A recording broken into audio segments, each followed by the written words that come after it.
Do you work in the animal health industry or veterinary profession? Have you ever wondered how people began their careers and how they got to where they are today? Hi everyone, I'm Stacy Purcell, the founder and CEO of The Vet Recruiter, the leading executive search and recruiting firm for the animal health industry and veterinary profession. I was the first recruiter to specialize in the animal health industry and veterinary profession in the United States and built the first search firm to serve this unique niche. For the past 25 plus years, I have built relationships with the industry's top leaders and trailblazers. The People of Animal Health podcast highlights the incredible individuals I have connected with throughout my career. You will be able to learn more about their lives, careers, and contributions. With our wide range of expert guests, you'll be sure to learn something new in every episode. Thanks for tuning in and enjoy the episode. Welcome to the People of Animal Health podcast. Today on our show, we are joined by Dr. Rustin M, a visionary leader in veterinary medicine and current dean of the Ohio State University College of Veterinary Medicine. Since 2015, Dr. M has guided the college through remarkable growth and innovation, building on decades of service as a clinician, educator, researcher, and advocate. An equine health expert and passionate champion of the human-animal bond, he has led disaster response efforts, advanced One Health initiatives, and inspired countless students and colleagues. His book, Unleashing the Bond, explores the profound connections between people and animals. Rustin, welcome to the People of Animal Health podcast, and thank you for being my guest today. Well, thank you so much, Stacy, for having me, and I look forward to spending the time with you. I'm looking forward to it as well. I would love to start off at the beginning. What was your life like growing up, and where did you grow up? I was born and raised in the Appalachian Hills of West Virginia, very proudly, a proud native of West Virginia. And what was it like growing up? I grew up on a small, what I call hobby farm of about 45 acres. My parents did not farm, but I did. And I had about every imaginable animal possible, from a pig to multiple cattle and horses and ponies and rabbits and chickens and ducks and a whole lot more. Well, Uh, that's interesting that you were farming, but your family didn't. How did you get into farming? I was just well, my our neighbors, they had day jobs, but also they farmed, primarily cattle and sheep, and so I got exposure there. And then my great uncle and my maternal step grandfather were raised cattle as well. So I was around it from a very young age, and then I just was drawn to it, and so that's what I did on the land that we had. So, at what point in time and why did you decide to become a veterinarian? I don't remember the exact age, but it was probably by 6 or 7 years old, which is not unusual for veterinarians. My mom tells a slightly different story when she was alive. She would say that I told her I wanted to be a farmer, and she told me, well, you should be a veterinarian so you can afford to farm. And whether that's true or not, I don't really remember, but I know from a very, very young age, I wanted to be a veterinarian, and I never deviated from that. Well, you have served as Dean of Ohio State's College of Veterinary Medicine since 2015, and your term has now been extended through 2027. Looking back, what do you consider the most transformative changes you've led at the college during this time? Well, let me first start off by saying I'm blessed by having an incredible leadership team and incredible faculty and staff and students. So anything that we have accomplished has been because of a very large group of people that are dedicated and committed to doing whatever these initiatives were. Having said that, I think one of the most profound ones is how we have uh, completely readdressed our curriculum. We were one of the first, I think the first, to fully incorporate the competency-based veterinary education framework that was developed and adopted by the American Association of Veterinary Medical Colleges. We started in 2017 with a curricular review and then a curricular map, and then completely redesigning the entire curriculum with a competency-based focus.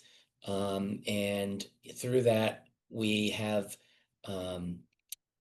four core threaded courses, one on clinical skills, one on integrative problem solving, one on communication and collaboration, and one on professional development. And those are foundational. And then there's, of course, the medical ones, the courses there as well. Early and frequent hands-on experience really helps build confidence. And our spectrum of care approach to the curriculum is to make sure our students, when they graduate, become confident and competent veterinarians that can practice across the spectrum, meeting each client and patient where they are, both on a socioeconomic scale, but also for whatever the purpose and use of the animal is. I'd say another transformative thing, or something that we've put a lot of effort and resources in, are making sure we support our students. So we have two embedded counselors here, financial aid advisor, Office of Teaching and Learning, peer tutoring system. In the last 2 years, we started a what's called the College Community Cupboard. We know that about 15% of students here and probably everywhere are food insecure. And the other part of that is really working on scholarships. We've increased our scholarships derived from philanthropy from $370,000 10 years ago to $3.8 million this current year. Wow. And our goal is to be able to award each student the equivalent of 1 year of in-state tuition, which would be $37,000. And we're getting there, but we're not quite there yet. Well, that is incredible. Well, now you have held multiple leadership roles in academia, from department chair to executive director of the Veterinary Medical Center. How have these experiences shaped your vision for veterinary education and training today? Well, I think my vision goes back to when I was actually a faculty member doing research, doing clinical service, and teaching both veterinary students and graduate students. And that just, that prepared me for the department chair position, which was really focused mostly on the support of faculty and advanced training students like residents and interns. Overseeing the veterinary medical center as the executive director really shed even further light into how we needed to make sure we operated a hospital with a very large caseload with efficiency that could do the most advanced things while also making sure we had an opportunity to educate veterinary students on kinds of cases they would see most likely when they graduate, which is why, as transitioning into the dean position, we really focused on the idea of spectrum of care and general practice with a standalone spectrum of care clinic where our students in the first 3 years rotate through on shifts to reinforce things they've learned in the clinical and professional skills center, but also other aspects. They get to know the clinic from a client services, from a veterinary technician, veterinary assistant, from a financial perspective, so that when they're in the 4th year, they can walk in and be the doctor. And the actual faculty are the coaches that are watching and observing through observation rooms. So that really helped shape that. And so I think all of those things have really led to some of the things that we've been able to accomplish here at the college. And then also some of the things that we've helped others do at the national level with other veterinary schools, or even through the American Association of Veterinary Medical Colleges, which I am currently in my role as immediate past president. So now your clinical and research interests focus heavily on equine health, especially lameness and cotton colic. What drew you to this specialty, and what advances are most exciting in equine medicine right now? Well, my career was focused on equine health, both research, teaching, and clinics. And I left that 18 years ago when I came back here because I needed to focus on being an administrator, leader, etc. What drew me into it originally was the people that I was around. When I came to veterinary school, I now describe it as I wanted to be an Appalachian version of James Harriet, a country vet. That's all I knew. And as I got introduced to new fact or instructors and disciplines, my interests changed. By the time I got to graduating, I decided I wanted to go into most likely equine internal medicine. And I went to the University of Georgia as an intern, and I returned to Ohio State as a surgery resident. And it's really because of the people that I met at Georgia. They were all great people, both the internists and the surgeons. But somehow I got inspired by the surgeons, and not only was I inspired by them to do a surgery residency, I was inspired by them to do a PhD, which is how I got into the research piece. So we've come a long way from those days in terms of how we treat horses for colic or laminitis or other things. There's always things that we have to continue to do, but the prognosis for a horse with colic these days is way higher than it would have been, and also more expensive, way higher than it was back, 30, 40 years ago. So that's what led me to it. And that's what keeps me interested in the sort of the tripartite part of what clinician scientists do. They teach, they do clinical service, and they do research. Now, Rusty, you've been involved in more than 120 funded projects and published extensively. Which of your research efforts do you feel have had the greatest real world impact for veterinarians, animals, or public health? I actually don't know that a lot of my prior research, I mean, I did it hoping that there would be impact. I I guess I question probably what impact it's had. I think and I hope that my publication, which isn't necessarily research based, but some of my publications around health and well-being, around creating an environment where everybody can be successful and thrive, but because they feel they belong, etc. And my more recent work on publishing in the human animal bond, I hope those have the impact. I think they will have had or will have more impact than some of my funded scientific research. Well, let's talk about that. Your book and your TED Talk, The Power of a Pet, resonated wildly. And then you do have a book, Unleashing the Bond, and you're about to release your second book as well.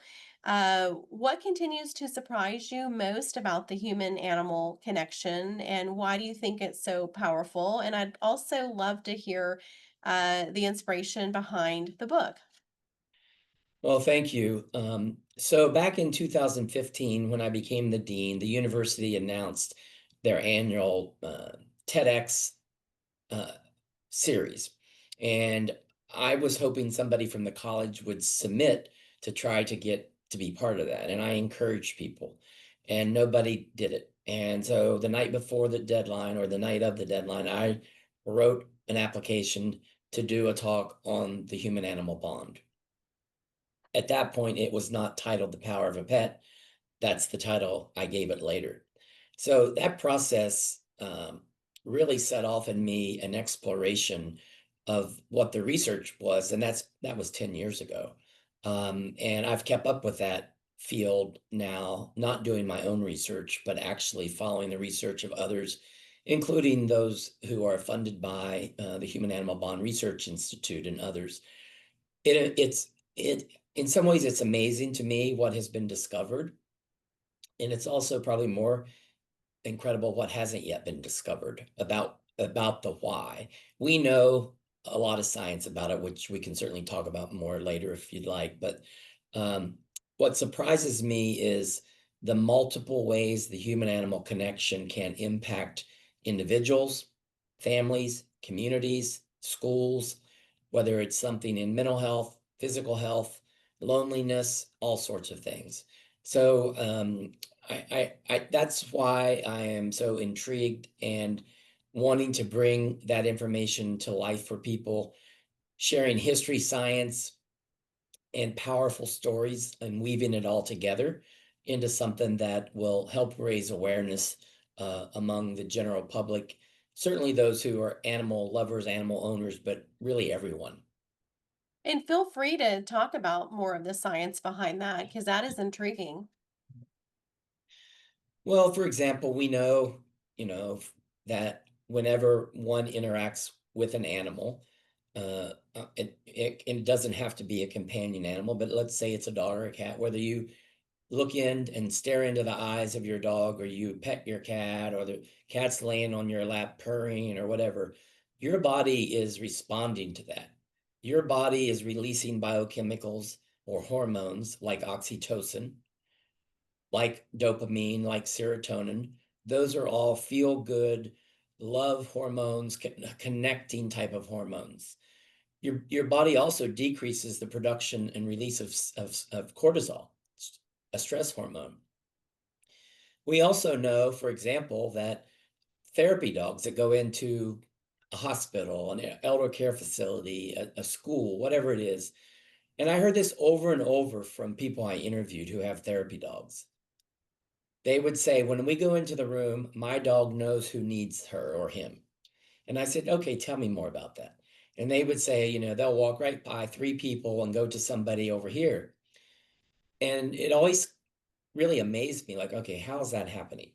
Well, and I don't know that it's known for sure yet, but one of the things that we know is that now research has been shown where dogs can actually smell cortisol on the breath or through the skin of people Wow. as a volatile organic compound. Um, and okay, so probably if those people are stressed, they're probably releasing cortisol, and that could be the reason those dogs know how to find them. That last part is me surmising. That hasn't been definitively shown to my knowledge yet. Those are just some examples, but we know that dogs, let's say search and rescue dogs, when they're searching for human remains.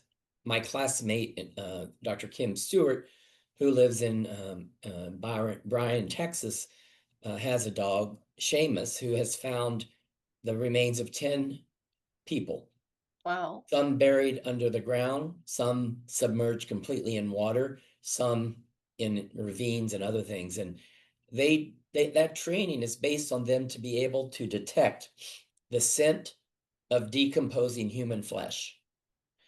And it could be the flesh could be completely gone, and all that there's the bones. And I know maybe that's a little graphic, but it's amazing that they can differentiate and walk right by a decomposing animal. They will go right by it, and they're smelling for a certain scent. Um, but going back to the bond is built between Kim and Seamus through trust, through positive reinforcement. And so when they're not working, that dog's a companion, but it also loves to work, has a lot of drive, ball drive. You can train dogs either on drive for like a ball or a toy or for food. And different dogs are have more drive than others for certain things. Wow. What advice would you give to pet owners about receiving veterinary care through the lens of the human animal bond? I think that is an amazing question. And the reason I say that is because I've given presentations to veterinarians on how I believe we should practice and deliver care through the lens of the human animal bond. So I think, first of all, a client or pet owner should feel completely comfortable and confident about being open to the veterinary healthcare team in either sharing information or asking questions.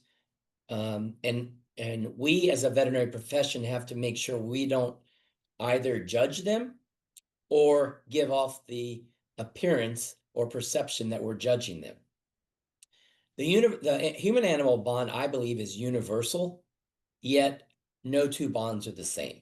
So we need to be very open as veterinary professionals to g- try to get a sense of what that bond is built on, and you know what holds it together. What can we do? And so, as a pet owner, let's say that a veterinarian presents to you a plan, a diagnostic plan for your dog with X. Uh, Feel free to say, well, are there other alternatives? What are the alternatives? And what are the costs? And what are the likely outcomes, depending on what these are? And this is what we refer to as spectrum of care. Um, what we need to do as a profession is we need to meet the client and the patient where they are. We need to let them know everything that's possible, but not do it in a way that the client feels like if they don't do this one that someone might refer to as gold standard, that it's less than. And we try not to even use those phrases, gold standard. Here are 5 acceptable ways we can treat your dog or your cat or approach this. Option 1 is this, that's what it entails, this is the approximate cost, this is what you can expect in terms of outcome, and right on up or down the line. The example I use is a dog with a cranial cruciate injury, tear. Um, there's multiple ways you can do that.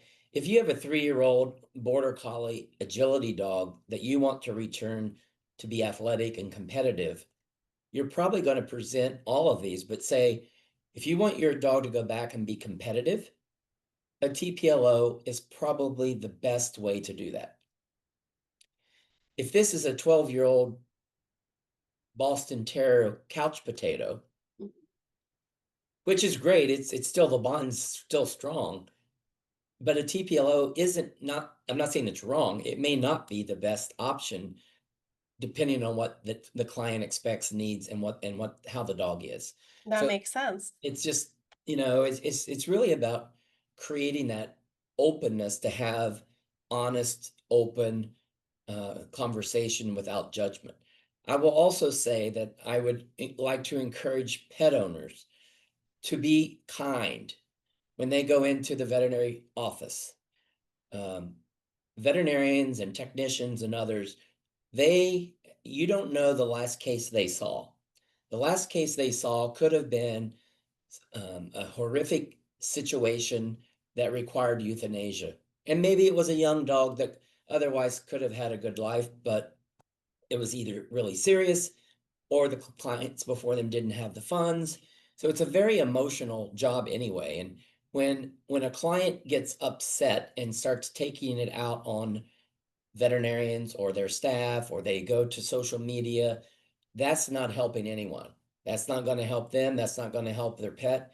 If they're doing it while they're at the veterinary practice, it's definitely not going to help your pet. In fact, you're wasting time. You're wasting people's time. Let them do what they need to do after you've had a conversation.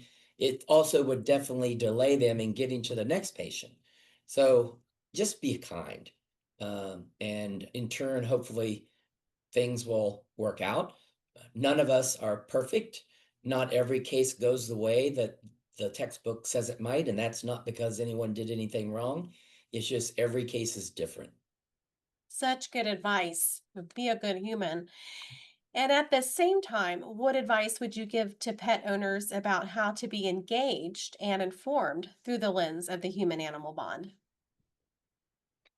Yes, I think it's really amazing to be, I would say the majority of pet owners are very astute, and they know their pet better than anybody else. They know if there's something off, and maybe it's 2% off or 5% off.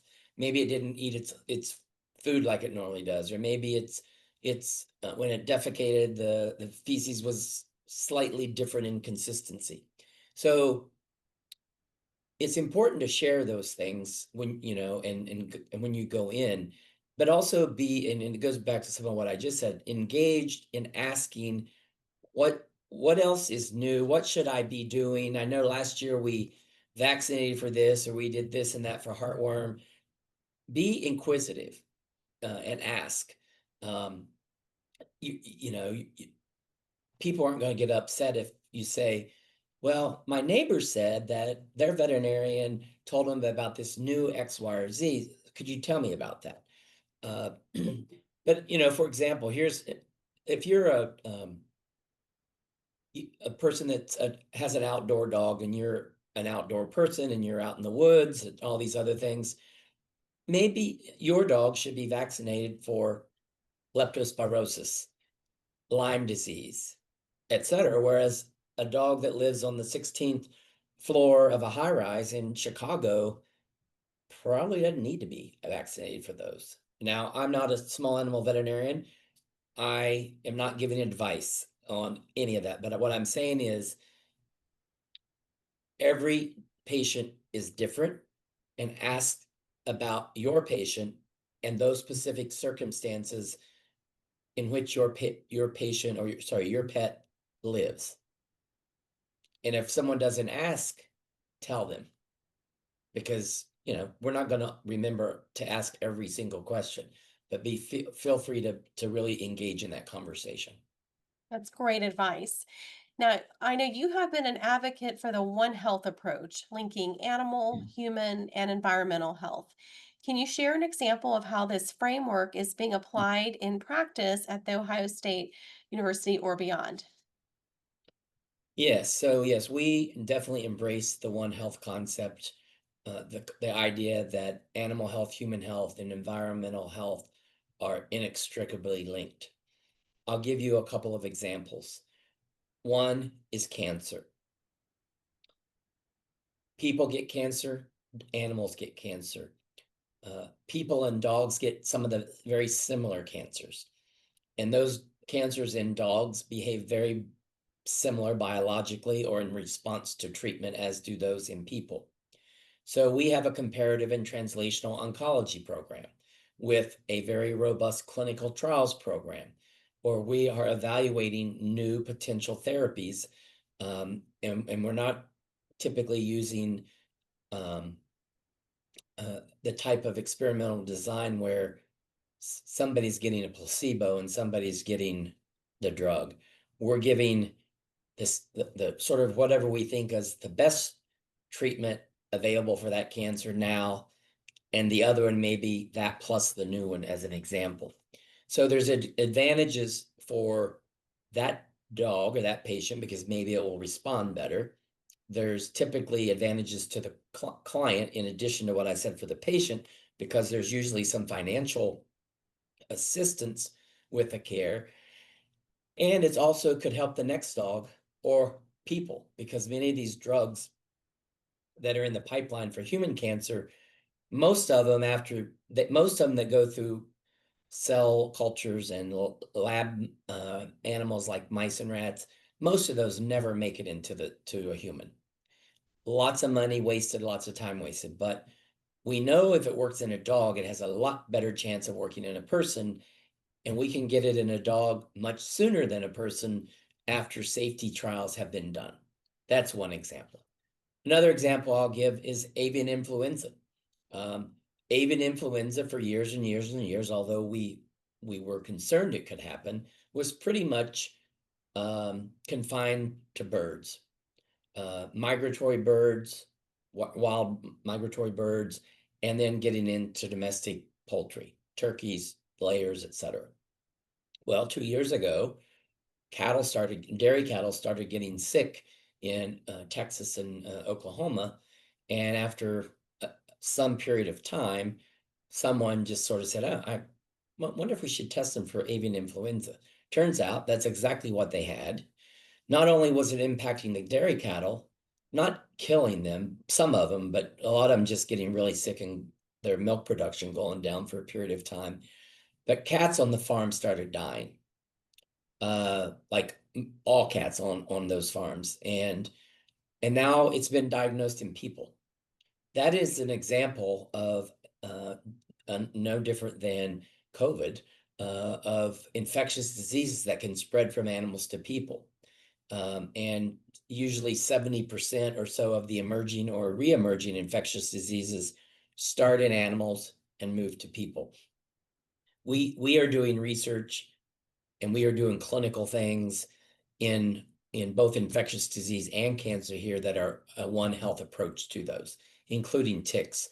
In Ohio, there are now 5 medically important ticks, which means they can spread disease to animals or people. 20 years ago, there was 1 species in Ohio. So they're migrating here, they're carrying disease, and we're monitoring, measuring, surveillance, and actually testing ticks to see what they're carrying. And that's a way to sort of more modify or customize a plan of treatment depending on, let's say you had a dog and you found a tick on it. You can have the dog or on yourself. You can take the tick off, have it speciated, and then have it tested for that battery of infectious diseases that species can carry, and know whether or not you should get started on prophylactic treatment or not. Well, those are some great examples of the One Health approach and how the Ohio State is involved with that.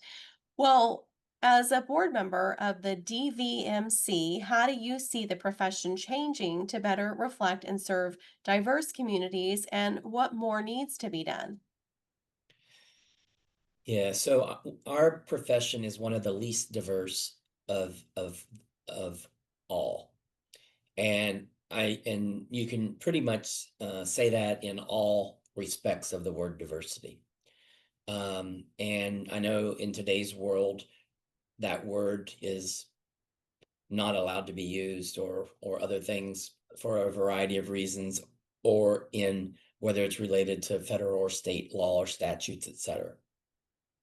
What I'm getting at when I talk about this is we have to make sure our veterinary profession is comprised of a variety of people who can best serve the animals and people in their communities.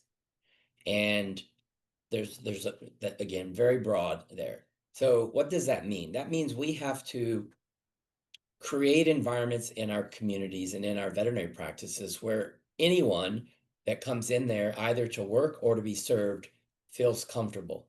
Feel like they belong there, that they are respected, they're valued, they're safe both physically and psychologically. And that's what's going to keep a client coming back, and that's what's going to keep an employee there. If we're talking about, uh, let's say, on the admission side, and this could be even rural communities, and it's a sign of a diverse or varied veterinary profession is we have people from rural backgrounds that are willing to go back to those areas and serve. We have to reach out to those communities and actually inspire them, mentor them, assist them. It doesn't mean we're lowering standards. It doesn't mean we're doing anything other than leveling the playing field so that all people who want to pursue a career as a veterinarian, as a veterinary technician, a veterinary assistant, they have the opportunity to work and demonstrate that they can do that. The veterinary field is facing well documented shortages, especially in rural areas. What role do you see academic institutions playing in addressing this challenge, and how is the Ohio State University contributing? Yeah, this is a really important topic at this time. It's not a new problem, but it's a worsening problem where rural communities are underserved by veterinarians. In Ohio alone, there are 28 counties out of 88, so almost a third, who are considered underserved by the USDA. 10 of those counties are seriously underserved, like may not have a veterinarian, not a veterinary practice. Um, if you don't have veterinarians in the community, you're not going to be inspiring young people because they don't have a role model. You're also not able to serve those animals and people, and we're actually putting whole other populations at risk. Veterinarians, in a way, are surveillance people.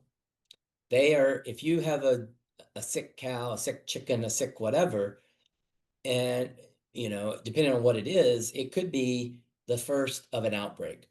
of some infectious disease, whether it's a backyard flock of chickens with avian influenza, or it's, God forbid, foot and mouth disease or African swine fever if they made their way into our country. Those are really risky, not just for those communities, but that's how then they get spread from those small little to big operations where there might be a veterinarian. So what is the veterinary profession doing, and what are others doing? So the USDA has announced and is expanding some of the funding for rural veterinary workforce. There were a couple listening sessions a couple weeks ago. States are doing similar things with initiatives to provide funding, either upfront for scholarships or on the back end for loan repayment. But it needs to be broader than that. And we are working with the Farm Journal Foundation, as have some other colleges before us, and they are doing an assessment of Ohio and for us to help us have a roadmap for what we can do. We also are learning from one another. At the Dean's Winter Leadership Conference, I'm the program chair, and there will be a session on the rural veterinary workforce where we can be sharing ideas with one another about what's working or not working, knowing that no one approach to a community is going to work in every community. We have to engage those communities themselves and help them find solutions that are workable and sustainable. We have an initiative here in Ohio that was recently funded by the state, and we call it Protect Ohio, which stands for Protect One Health in Ohio. And it's really an approach to graduate more veterinarians, graduate veterinarians from Ohio and ones from rural communities or communities where there's a need for large animal, food animal, equine, and some of the others where there is a shortage. The other two shortage areas, other than, well, there's more than two, but the other two that I consider really important, one are those that are wanting to go into academia as faculty. We have about 475 currently open, vacant, funded faculty positions across the U.S. colleges of veterinary medicine. The other big area are specialists that would work in private specialty practice or work in academia. And so we have several issues, concerns that we need to be dealing with simultaneously. Hey everyone, we are interrupting the episode briefly to talk to you about today's sponsor. This episode is brought to you by the Vet Recruiter. The Vet Recruiter is the go-to executive search and recruitment firm in the animal health industry and veterinary profession, dedicated to connecting exceptional employers with high-caliber candidates. With a deep understanding of the animal health industry and veterinary profession and a vast pool of talented candidates, we make the hiring process seamless and efficient for the animal health and veterinary employers who have critical hiring needs. If you are an employer in search of top talent, or you work in the animal health industry, or are a veterinarian ready to take the next step in your career, look no further than the Vet Recruiter. The Vet Recruiter has placed many of the industry's top leaders, from CEOs to COOs to chief veterinary officers to VPs of marketing and sales and heads of R&D and chief scientific officers. We have built sales forces for many leading animal health companies and have placed more veterinarians in clinical practice than any other search firm in the U.S. Ready to take the next step? Visit thevetrecruiter.com today. That's thevetrecruiter.com. And now let's get back into the episode. Well, after decades in veterinary medicine as a clinician, researcher, leader, and advocate, what keeps you most inspired in your work? And what advice would you give to aspiring veterinarians wanting to enter the profession today? The more I see the world changing, the more valuable I see a veterinary degree. Veterinarians are so important in so many aspects of our life, our work, our globe, the world. And, look beyond what I looked at when I was an aspiring veterinary student before I ever got to veterinary school. I wanted to be an Appalachian version of James Harriet. And that's absolutely fine. We need those people. But there's a lot more that people can do. And you can also change your interests throughout your career. Most veterinarians probably have 3 different careers divide their 40 years into increments. For me, I was a clinician, researcher, teacher, etc. for 12, well, actually 15 years. And now I've been in administration for 19 years. I don't know what my next segment will be, but just know that it's a wide open field. It's a blank canvas. You can paint your own landscape and roadmap, and you can change your mind along the way. I never set out to be a dean. Everybody asks, did you always know you wanted to be a dean? I didn't even know what a dean was. No, it's who you become exposed to, who inspires you, who takes you under their wing. And I would just say to any aspiring veterinary student, you cannot go wrong in going into veterinary medicine. You need to go in eyes wide open. It's a long road of education and training. It's expensive, but there are ways to decrease the expenses through scholarships and other things, which is what many of our colleges of veterinary medicine, including us, are doing. And some of these communities that are in need of veterinarians will be doing the same thing to support veterinary students while they're in school, and hopefully when they come out, to either provide loan repayment, provide them a building to practice out of, provide low interest mortgage loans from the community bank, and many other ways that you can make it work. So do not let anybody talk you out of, at an early age, of your dream to become a veterinarian. Call me first. There has never been a better time to be a veterinarian. And like you said, there are so many different opportunities and career paths for veterinarians. Rustin, what has been the most surprising thing to you during your career in the veterinary profession? Well, I mean, we get surprises many times because we're not looking far enough out over the horizon. Um, and we have people that are looking at one appointment out, one day out, 1 week out, 1 month out, 1 year out. And that's okay because we need people doing that. But we also need people that are looking out 10 years out, 20 years out, and looking at what the emerging trends are, but also what are the risks and the potential needs.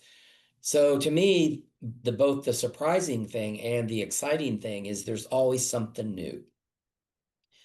It's an outbreak of a disease. And we could say, well, how could we have known that and prevented that waiting rather than waiting till it happened? We need to be looking out further. We need to be doing surveillance. We need to have time to actually be thinking and not just going through the motions.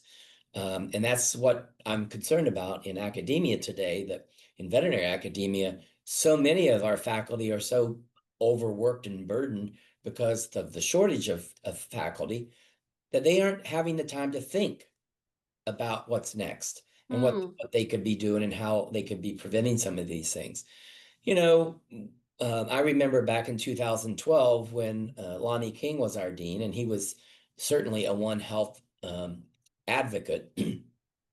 We increased our class size by 25, and you would have thought we were going to just wreak havoc on the veterinary profession by flooding it. And we took a lot of hits for it, not physical, but we went around the state and had 5 different listening sessions, Q&As, which was very helpful. And I remember a statement that Lonnie made, and he doesn't take credit for it. It's a Washington, DC sort of saying. And Lonnie would say, where you stand depends on where you sit. Hmm. Meaning where you stand on an issue depends on your seat and therefore your view of the world or the profession in this case. Lonnie predicted there would be a need for more veterinarians when everybody else was saying we got too many. What Well, year was that? 2012. 2012. Well, sorry, that's when we started. Lonnie was the dean in 2009. We had just gone through that recession. Well, at that point, there probably wasn't a need.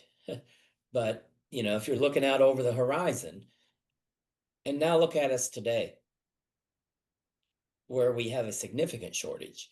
It may not be a shortage that's distributed evenly across all aspects of the profession, but there is a substantial shortage of veterinarians across the areas I mentioned and others.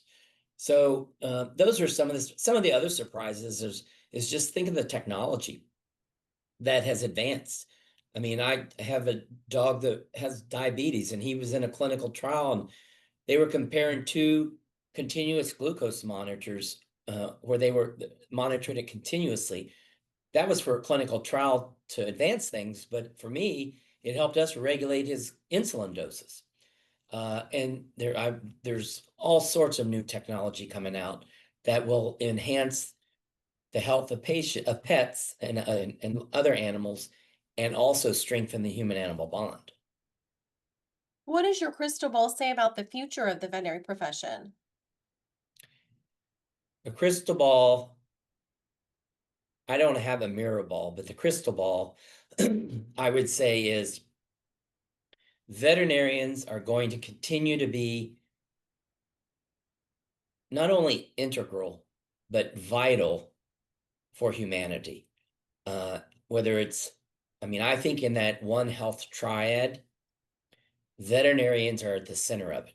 And I don't mean to say that in a way that we're better than anybody, but the way we are trained and what we are trained about make us population scientists, food safety people, zoonotic disease understanding.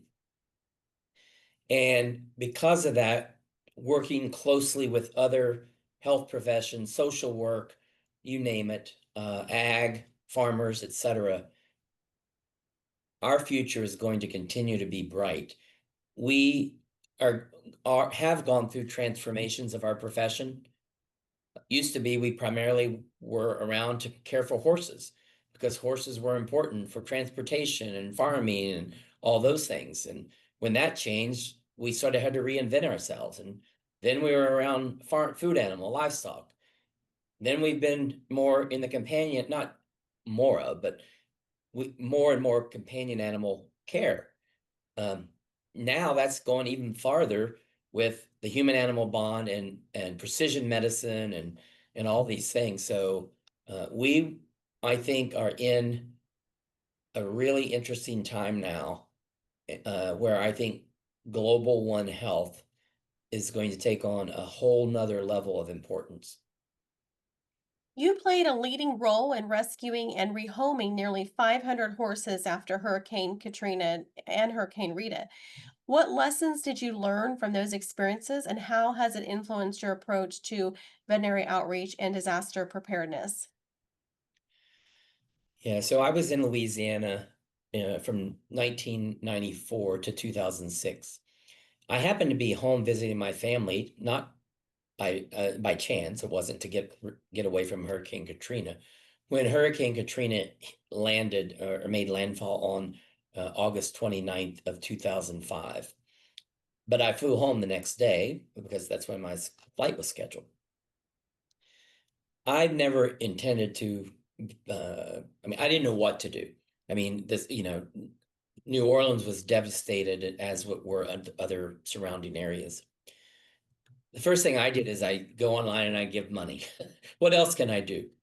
But within a few days, it was clear we had to do more than that. So we set up it was called the Horse Hurricane Helpline. And we had it was 24/7 for weeks. And we would, people would call in, they had to evacuate, they left their horse wherever it was, they were worried, they would tell us what breed and what color and if it had a tattoo or whatever. And so Once, within a few days, when we were either allowed to go in or we just went into those areas, uh, we then set up this rescue operation. One day I was in my office and I got a call saying, we need you to come down because we need a veterinarian to go in with these people to bring out, I don't know, two or three horses from wherever. And I drive down there to the Lamar Dixon Expo Center, and there's like five equine vets standing there. And I'm like, so why do you need me? And so I'm like, I don't think you need me. So when they left, I said to the people there, I said, if we don't get something organized here, we're going to not be successful. That was not me volunteering to lead it, but that's what it led to. That I then was the one that was organizing the logistics of these rescues. I only went out once to rescue horses, and that was once because they went to, after Rita, they went over to rescue some horses and they couldn't load any of them onto the trailer.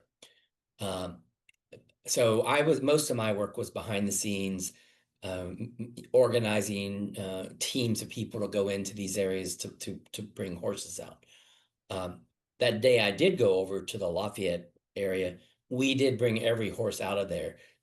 They might not have known they were on a horse trailer because they were so sedated, uh, but they got on the horse trailer.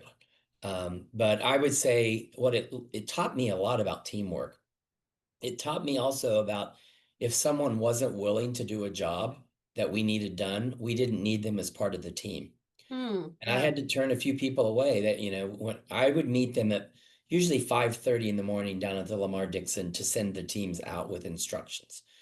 And one day we didn't have any horses to rescue, but we had other animals to rescue. We had the need to take food and supplies in for animals or people, generators, etc. And one person says, I'm not here for that. I'm here to rescue horses. I said, well, you can kindly leave them because we need people who are willing to do the work that's needed. So it's about teamwork and how you pull people together under really difficult circumstances when there was very little planning ahead of time. Teamwork is so important. Mhm. Rustin, what's been the biggest adversity that you've encountered through your career? Wow. That's I feel blessed from a personal perspective. I've worked really, really hard from the time I grew up in West Virginia as a first generation college student. Um, and so I've worked hard, but I also realized that had I not been either who I am or who was perceived to be, I wouldn't have had the opportunities that some other people, meaning my race, my skin color, my gender, etc. So I feel really blessed. Some of the adversity, I would say, is related to people in the profession that we've lost. Um, when I was at Louisiana State University, one of my uh, mentees who was a pre-vet student, and after several tries getting in, she was involved with our equine research. She got in, and she had been very stable with her epilepsy. I didn't even know she had epilepsy. But then as she got in vet school, came back. And anyway, make a long story short, she died by suicide. Oh, Um, sorry. when I was back here, uh, a couple, 3 years, I was here. I came back in 2006. In 2010, one of my dear colleagues and friends in the profession died by suicide. Um, my first 3 week in the first 3 weeks of my deanship, one of our own students died by suicide. Mm. Those are the adversities that have impacted me the most, in addition to loss of other people who weren't it wasn't related to suicide, but it was still, an adversity. Um, and I think those things that I just mentioned have really helped shape why I am so passionate about health and well-being of our people here in the college with all the resources we provide, but also across the whole profession. and we have to do more. What advice would you give the younger version of yourself? Hmm.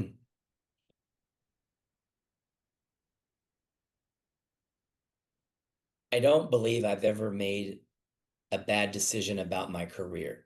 Now, have I made bad decisions about situations, a case, whatever? Of course, I'm not perfect, and I don't mean to say I'm perfect at all because I'm far from it. But I'm proud of the decisions I made to take a right turn or a left turn or to go forward through the intersection as I've pursued my career. Um, I might tell myself to maybe not take on as much as I have, either at my place of employment. At one point, back in the early days here, I was the department chair, executive director of the hospital, and the associate dean for clinical programs. Although they were all related, they were sort of jobs at one, three jobs combined. So I might tell myself to be a better role model for work-life balance. I feel like I have work-life balance, but my work-life balance is not the same as others. And I don't have expectations of people having the type of balance or workload, work-life stuff that I have, but I probably could have, should have done a better job of letting them know that their work-life balance is different than mine, and that's fine. So those would be some of the things maybe that I would think, giving advice to myself. What about to others? What message or principle do you wish you could teach everyone listening to our podcast? Follow your dreams and ambition. Be kind. It does not cost anything to be kind. You can be kind by simply saying, hello, I hope your day's going well. You could give someone a cup of coffee. There's so many ways to be kind. It costs nothing. And the opposite of that is when one is not kind, that has a huge negative impact on that person's moment, the rest of the day, perhaps the week, perhaps forever. Um, and I'm talking about everybody in the veterinary profession and people that we serve. Be kind. Uh, Work as a team.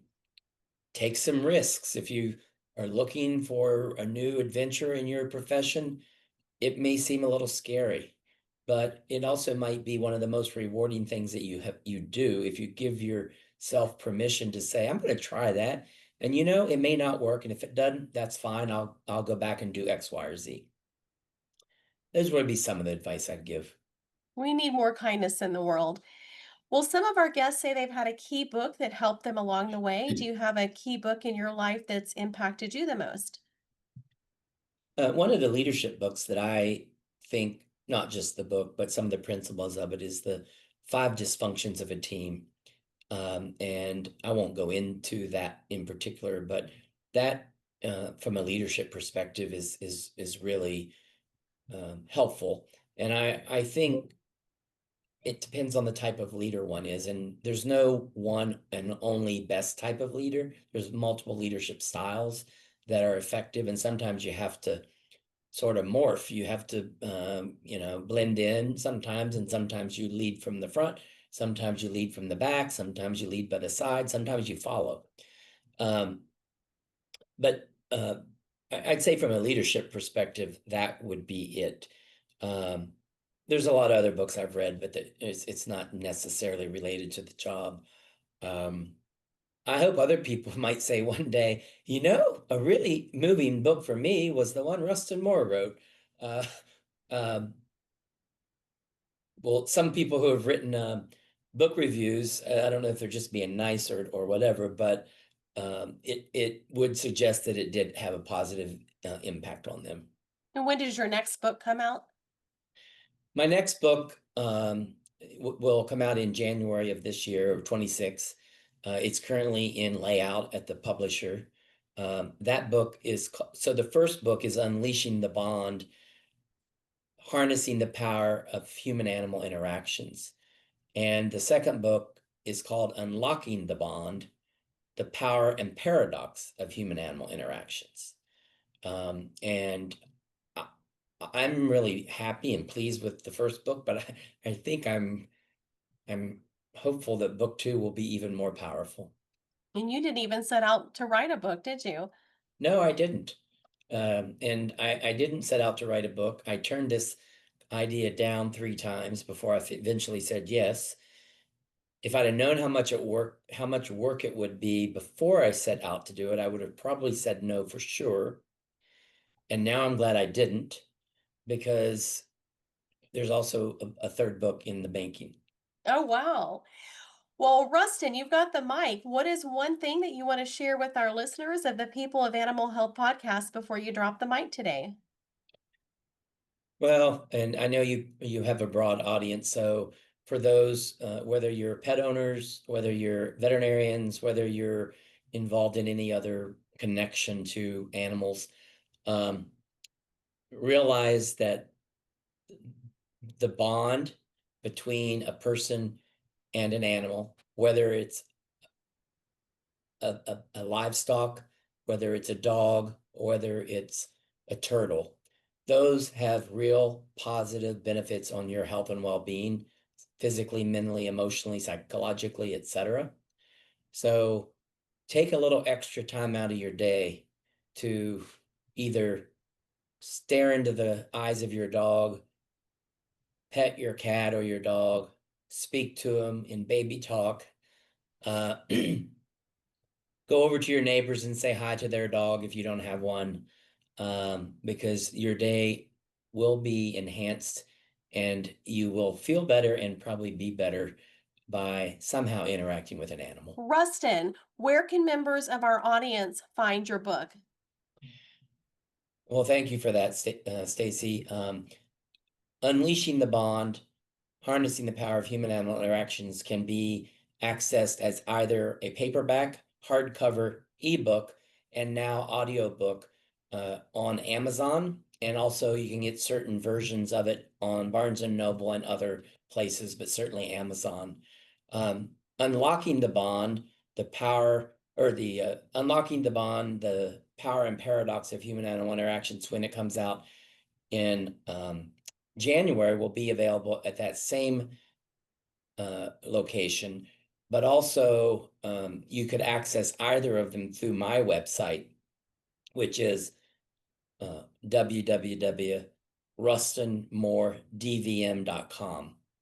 Okay.